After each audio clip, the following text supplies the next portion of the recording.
আসসালামু আলাইকুম বন্ধুরা। গত ক্লাসে আমরা দেখছিলাম ভেরিয়েবল কিভাবে ভেরিয়েবল বানাইতে হয়। আজকে আমরা দেখব এই ভেরিয়েবলের প্রকারভেদগুলা। আগে একটা আমরা ভেরিয়েবল বানাই নেই। আমরা গত ক্লাসে দেখেছিলাম A for apple, B for bat, C for cat, এরকম কিছু একটা। আজকে আমরা ডি ফর ডল দিয়েই দেখাই। D is equal to quotation, double quotation, D O double L, doll. ধরেন এটা আমরা দিলাম, একটা ভেরিয়েবল বানাইলাম। এখন আমরা দেখি P R I N T, print is equal to না ব্র্যাকেট, ফার্স্ট ব্র্যাকেট ডি। এই যে আসছে ডি ফর ডল, কিন্তু এটা কিন্তু একটা ভেরিয়েবল। এখন আমরা এই জায়গায় যদি দেখতে চাই এটা কি ধরনের ভেরিয়েবল, তো প্রিন্ট লেখার পরে আমরা লিখবো আবার ফার্স্ট ব্র্যাকেট, পরে টাইপ, আবার ফার্স্ট ব্র্যাকেট, পরে দিলাম ডি। এটা কি ধরনের ভেরিয়েবল এটা কিন্তু এখন আমাদেরকে দেখাই দিব। এই যে আসছে, এটা কিন্তু স্ট্রিং, STR, মানে এটা আছে স্ট্রিং জাতীয় ভেরিয়েবল। তো এই যে ভেরিয়েবলের যে প্রকারগুলা, এই প্রকারগুলা কিন্তু আমাদের জানা খুবই প্রয়োজনীয়। বর্তমানে কিন্তু এটা কিন্তু বোরিং লাগলেও এটা ভবিষ্যতে আমরা যে সময় এক ধাপ করে আগে যাবো, ওই সময় কিন্তু এটার প্রয়োজন খুবই গুরুত্বপূর্ণ। তখন আপনারা এটার গুরুত্বটা বুঝবেন। এখনো যদি এটা বোরিং লাগতে পারে, পরবর্তীতে কিন্তু এটার গুরুত্ব কিন্তু অপরিসীম। তাই আজকে আমরা শুরু করি ভেরিয়েবলের প্রকারভেদগুলা। পাইথনে ভেরিয়েবলের ভিতর আমরা কি ধরনের তথ্য বা ডেটা রাখছি তার উপর ভিত্তি করে ডেটা টাইপ নির্ধারিত হয়। পাইথনে মূলত নিচের 6 ধরনের ডেটা টাইপগুলো সবচেয়ে বেশি ব্যবহার করা হয়ে থাকে। 1 নম্বরে আসে নিউমেরিক বা সংখ্যাবাচক টাইপ বা নিউমেরিক টাইপ ভেরিয়েবল। এই নিউমেরিক ভেরিয়েবল কিন্তু আবার 3 প্রকার। প্রথমে আছে ইন্টিজার, যে কোনো পূর্ণ সংখ্যা, ধনাত্মক বা ঋণাত্মক, যাতে কোনো দশমিক থাকে না। উদাহরণস্বরূপ আমরা যদি এইচ ধরি বা টেম্পারেচার ধরি, ধরেন এইচ 25, টেম্পারেচার 5, এর আগে পরে কিন্তু কোনো দশমিক নাই, তার জন্য এটা ইন্টিজার ভেরিয়েবল বা পূর্ণ সংখ্যার। এখন একটা ইন্টিজারের ভেরিয়েবল লিখব, বা কোনো ভেরিয়েবল এটা ইন্টিজার নাকি স্ট্রিং, এগুলো কিভাবে আমরা চেক করতে পারি ওইটাও দেখব। তো আগে আমরা একটা ভেরিয়েবল লিখি, ধরেন age, AGES is equal to, ধরেন আমার বয়স হয়েছে 26। ধরেন এটা আমি একটা ভেরিয়েবল লিখলাম, বা লিখলাম ধরেন আমার এক বন্ধুর নাম লিখলাম তুহিন, TUHIN, তুহিন। ওর বয়স হয়েছে 28। ধরেন আরেকজনের নাম লিখলাম শফিক, SOFIK, শফিক। ওর বয়স হয়েছে ধরেন 27। এগুলো কিন্তু একটা variable.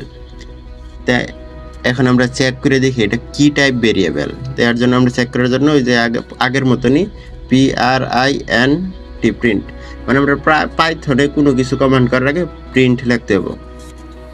First bracket type, TYPE, type, আবার ফার্স্ট ব্র্যাকেট, পরে লিখি আমরা এজ, মানে এজ আমরা চেক করবো এটা কি টাইপ ভেরিয়েবল, এর লাগে আমরা লিখতেছি এই যে এজ।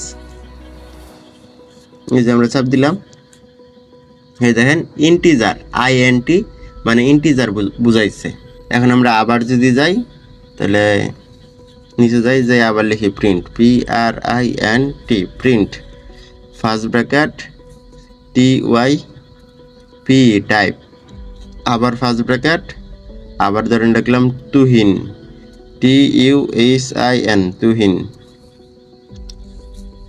আবার আমরা যাই একবার সব চেক করলে আর কি, আবার লিখি print, PRINT, print, first bracket TYPE, type, আবার ফার্স্ট ব্র্যাকেট।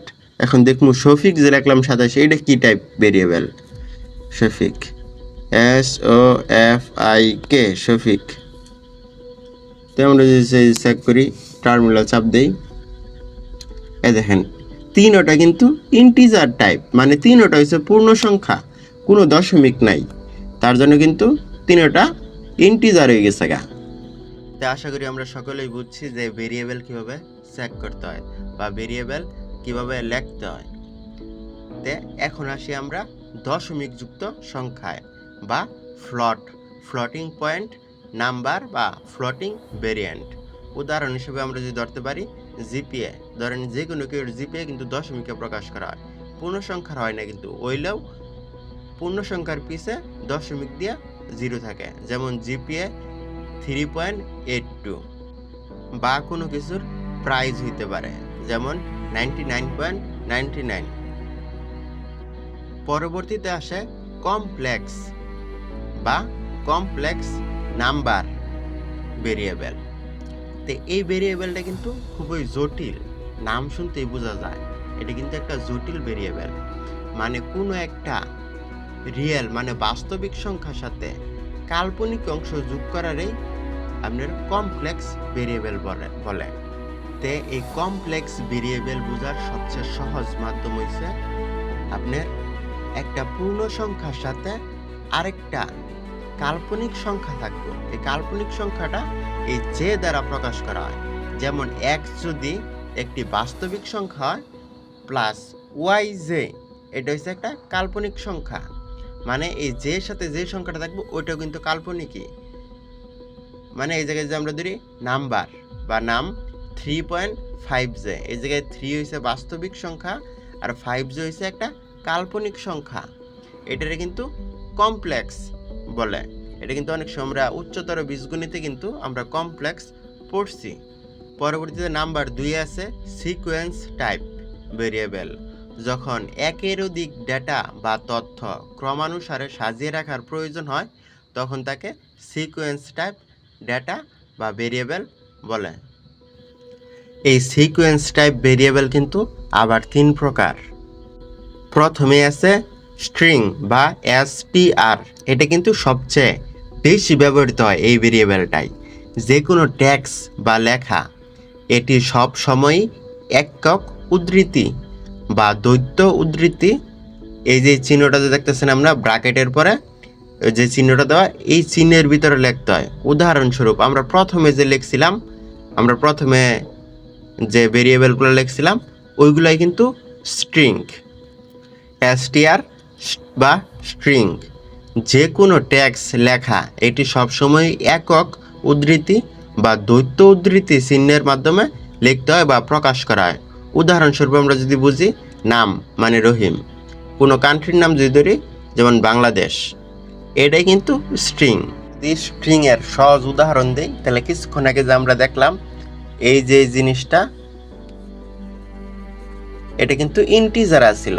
এখন আমরা যদি এটা স্ট্রিং করতে চাই তাহলে সহজভাবে এই যে লিখে দেই, এই যে কিন্তু আমরা কোটেশন ব্যবহার করব, ডাবল কোটেশন বা সিঙ্গেল কোটেশন। এই যে কোটেশন দিলাম, এজ দিলাম 26, পরবর্তীতে এই যে শফিকের এজ দিয়ে আমরা কোটেশন দিয়া দিলাম 27, পরবর্তীতে তুহিনেরটা দিয়ে দেই, এটা আমরা সিঙ্গেল কোটেশন দিয়ে দিই বুঝানির স্বার্থে, দিলাম ধরেন 32। এই যে এখন কিন্তু এটা স্ট্রিং হয়ে গেল। দেখেন আমরা যদি টার্মিনালে যাই, আইসে স্ট্রিং আইসে, তো ইন্টিজার আর স্ট্রিং এর মধ্যে এটাই পার্থক্য, ওইটা কোটেশন ছাড়া হবো আর এটা কোটেশনের ভিতরে হবো, এই দুইটার ভিতরে এতটুকুই পার্থক্য। পরবর্তীতে আছে আমাদের লিস্ট ভেরিয়েবল। এখন লিস্ট ভেরিয়েবল কি? লিস্ট ভেরিয়েবল ওইটাই থার্ড ব্র্যাকেট দিয়া আমরা একসাথে কমা দিয়ে অনেকগুলা শব্দ বা অনেক কিছু লেখারই এটা লিস্ট বলে। যেমন আমরা প্রথম ভেরিয়েবলে ফার্স্ট ব্র্যাকেট দিয়া মাত্র একটা জিনিস লিখতাম, কিন্তু যখন আমরা অনেক জিনিস লিখতে চাই, যেমন আমরা যদি ফ্রুটস দেওয়ার পরে is equal two third bracket দিয়া কোটেশন দিয়া সিঙ্গেল কোটেশন দেন আর ডাবল কোটেশন দেন, দিয়া লিখলেন অ্যাপল, পরে আবার কমা দিয়ে লিখলেন বানানা, পরে আবার কমা দিয়ে লিখলেন ম্যাঙ্গো। এইভাবে জিনিসটা কোনো কিছু লেখারই এটারই বলে লিস্ট বা লিস্ট ভেরিয়েবল। তারপরে আছে টুপল। টুপল এর ভিতরে থাকা ডেটা সংগ্রহ লিস্টের মতোই, তবে এর ভেতরের মান কিন্তু পরিবর্তন করা যায় না। টুপল আর লিস্টের মধ্যে পার্থক্য হয়েছে ওইটা থার্ড ব্র্যাকেট দিয়ে করছে, আর টুপল করছে ফার্স্ট ব্র্যাকেট দিয়া। আর টুপলের ভিতরে যতগুলো আপনি সংখ্যা বসাবেন এগুলো আলাদা আলাদা করতে কমা ব্যবহার করবেন। 3 নম্বরে আছে ম্যাপিং টাইপ ভেরিয়েবল। এটা অনেকটা ডিকশনারির মতন জোড়ায় বা কি ভ্যালু পেয়ার এগুলো অ্যাড করে লেখা হয়। যেমন আমরা যদি সংক্ষেপে যদি ধরি বা বলি, ধরেন আপনি কোনো একটা প্রতিষ্ঠানে এইচআর ডিপার্টমেন্টে চাকরি করতেছেন, এখন একটা নতুন নিয়োগ দিচ্ছেন, ধরেন আমি আমিনুল। এখন নিয়োগ দেওয়ার পর আপনার সিস্টেমে বা আপনার সার্ভারে যখন আমার তথ্য আপডেট করবেন তখন কিভাবে আপডেট করবেন, একটা ইউজার নাম লিখবেন। ইউজার নাম লেখার পরে পরবর্তীতে আপনার সমান সমান দিয়া সেকেন্ড ব্র্যাকেট দিলেন। সেকেন্ড ব্র্যাকেট দেওয়ার পরে কোটেশন দিয়া আমার নাম লিখলেন, তারপর কমা দিলেন, কমা দিয়ে আবার কোটেশন দিলেন, দিয়ে আমার বয়স লিখলেন, পরবর্তীতে আবার কমা দিলেন, দিয়ে আর কি কমাটা দিয়ে আর কি ওটা আলাদা সেপারেট করতেছেন। পরবর্তীতে আবার কোটেশন দিলেন, দিয়ে আমার আইডি কার্ড নাম্বার লিখলেন, পরবর্তীতে আবার কোটেশন দিয়ে আমার গ্রাম, ঠিকানা, জেলা সব কিছু লিখলেন। এভাবে আমার তথ্যটা লেখা শেষ হলে পরবর্তীতে এন্ড করে দিলেন আবার সেকেন্ড ব্র্যাকেট দিয়ে। এই যে আমার তথ্যটা যে আপনি সার্ভারে বা যে কোনো জায়গায় যে সংরক্ষণ করলেন একটা সিস্টেমের মধ্যে, এটারই বলে সেট টাইপ ভেরিয়েবল বলে। যদি আমরা যে সহজ উদাহরণ যদি দেই, তো চলুন দেখি। আমি একটা সেট টাইপ ভেরিয়েবল বানাবো। ধরেন আমি একটা ফ্যাক্টরিতে বা গার্মেন্টস কারখানায় একটা চাকরি নিলাম। চাকরি নেওয়ার পরে আমার ডকুমেন্টস এইচআরে নেওয়ার পরে আমার ডকুমেন্টটা যেভাবে তার সিস্টেমে বা সার্ভারে ইনপুট করব পাইথনের মাধ্যমে, এটা আমি আপনাদেরকে দেখাই। ধরেন আমার একটা ইউজার নাম দিল আমি নুল, দেওয়ার পরবর্তীতে ব্র্যাকেট, পরবর্তীতে দিল সেকেন্ড ব্র্যাকেট। সেকেন্ড ব্র্যাকেট আমার এই জায়গায় দেখতেছি নাকি আমি, এই যে সেকেন্ড ব্র্যাকেট, নাম আমি NUL আমিনুল, পরবর্তীতে কোটেশন দিন লাগবে, তো কোটেশন আমিনুল, পরবর্তীতে দিল ব্র্যাকেট, পরবর্তীতে আবার কোটেশন দিয়া লেখলো বয়স 28, পরবর্তীতে আবার কমা দিয়া এখন লেখলো ধরেন আমার বিভাগ ঢাকা। কোটেশন দিছি না, কোটেশন দিয়ে নেই DHAKA ঢাকা, পরবর্তীতে আবার ধরেন কমা দিলাম, দিয়ে পরবর্তীতে আবার কোটেশন দিলাম, দিয়া ধরেন লিখলাম কিছু একটা লিখে দিলাম, ধরেন নারায়ণগঞ্জ জেলা।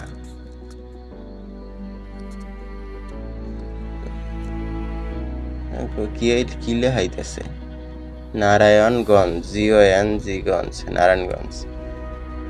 পরে ধরেন লিখলো আমার আইডি কার্ড নাম্বার, আইডি ধরেন কিছু একটা লিখে দিল, এটা হচ্ছে আইডি। ওরে কোটেশনকে আমি দিছি না, কারণ কোটেশনটা আবার দিয়ে লই, কমা দিছি না, আইডি এই যে ধরেন আমার আইডি।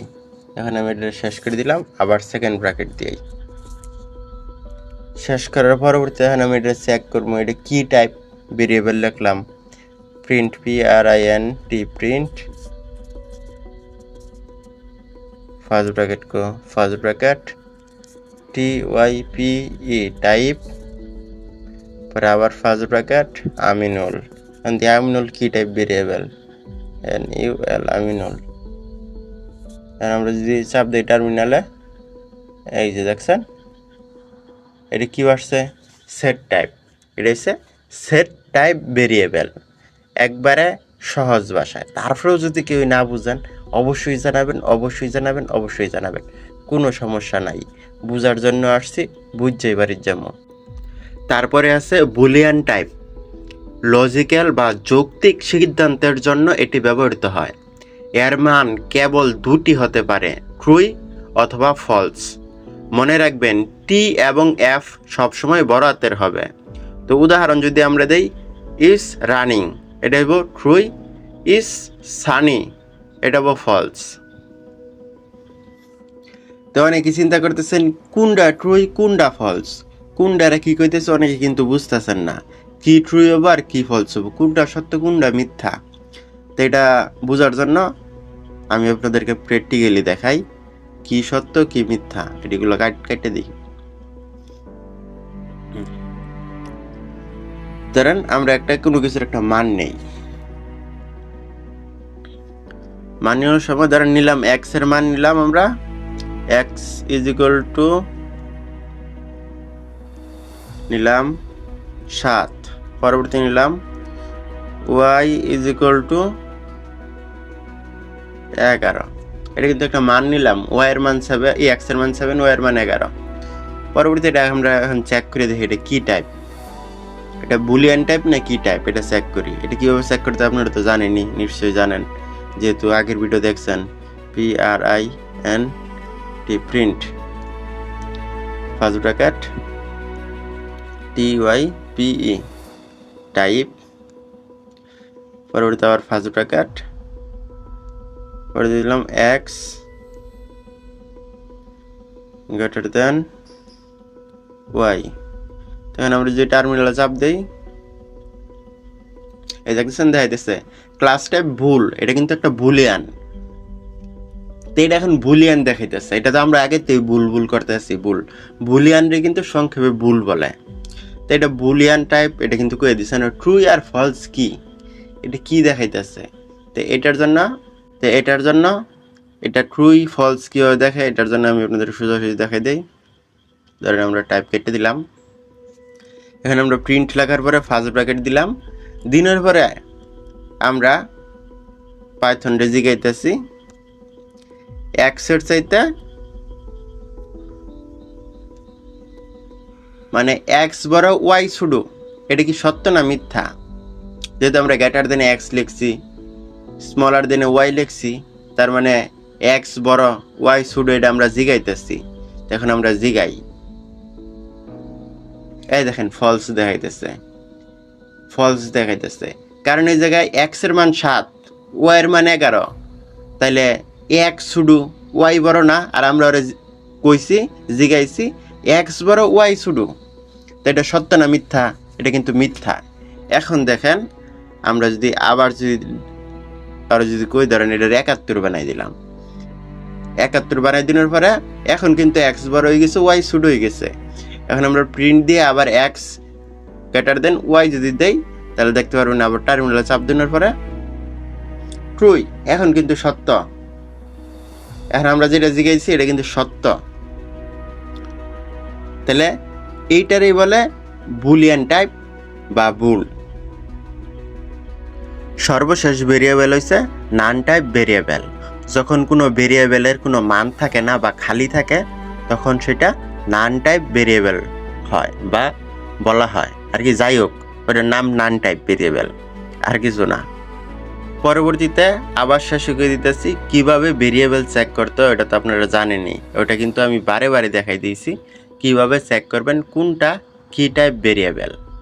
কারো যদি কোনো কিছু বুঝতে সমস্যা হয়, এই ভিডিওটা কমপক্ষে 10 বার দেখবেন। দেখতে যে সময় আপনি বিরক্ত হয়ে যাবেন ওই সময় কিন্তু আপনার মাথার থেকে যে বুঝছে জিনিসটা, বুঝার মতন যে ক্ষমতার, ওইটা দেখবেন নির্গত হওয়া শুরু করছে।